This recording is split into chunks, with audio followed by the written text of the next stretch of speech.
Seat అనేది అందరికీ అవకాశం ఇస్తుంది. కొట్టుకోమని అయితే మనం చెప్పాం కదా. ఎందుకు చెప్తాం అక్క కొట్టుకోమని? అంటే ఉదాహరణకు అది ఎందుకు దాన్ని కొంతమంది అంటే ఒక సామెత ఉన్నది, 33 జుట్లు కలిసి ఉంటాయి కానీ 3 చిక్కలు కలిసి ఉంటాయి అనేది, అది బాగా చూపించదలుచుకున్నారు అట్లాంటి వాళ్ళు కొంతమంది.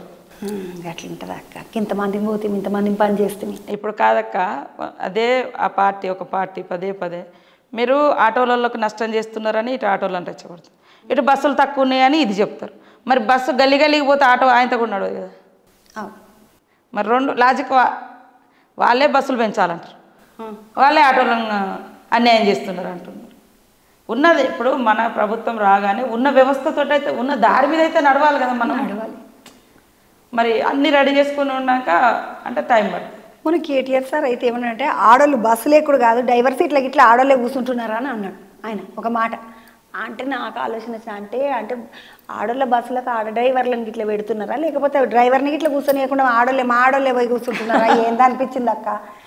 ఎందుకన్నాడు ఇట్లా ఈ సారు? వాళ్ళకు ఆడోళ్ళకు స్వేచ్ఛనివ్వడం, ఆడోళ్ళకు ఆర్థిక స్వేచ్ఛనివ్వడం ఇష్టం ఉండదు. ఎందుకంటే వాళ్ళ గవర్నమెంట్ వచ్చిన తర్వాత రెండోసారి అనంగా ఇద్దరు మహిళలకు మంత్రి వర్గంలో అవకాశం ఇచ్చారు.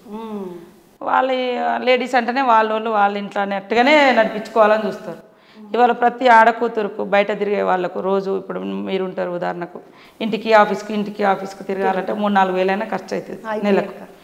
3-4 వేలు మిగులుతుంది కదా పేదలు ఉన్నటువంటి. ఇప్పుడు టీఆర్ఎస్ గవర్నమెంట్లో బీఆర్ఎస్ గవర్నమెంట్లో బస్సు రేట్లు పెంచారు. బస్సులు ఎవరు ఎక్కుతారు? పేదవాళ్ళు ఎక్కుతారు. మరి ప్రతి పేదవాళ్ళ ఇంట్లో నుంచి ఒక మహిళ బస్సు ఎక్కడం మూలంగా 3-4 వేలు మిగులుతున్నాయి కదా, అది న్యాయమే కదా. ఇప్పుడు ఆటో డ్రైవర్లను కూడా మేము అన్యాయం కావాలని కాదు. మరి ప్రభుత్వ పథకం, ఇప్పుడు ప్రభుత్వ హాస్పిటల్స్ ఉంటాయి, ప్రైవేట్ హాస్పిటల్ మేము కోట్లు పెట్టి చదివినాం, హాస్పిటల్ కట్టినాం, మరి ప్రభుత్వ దవాఖానలు పెంచడం మూలంగా మాకు గిరాకస్తలే అంటే మరి ప్రభుత్వ వైద్యాన్ని మూసేద్దామా?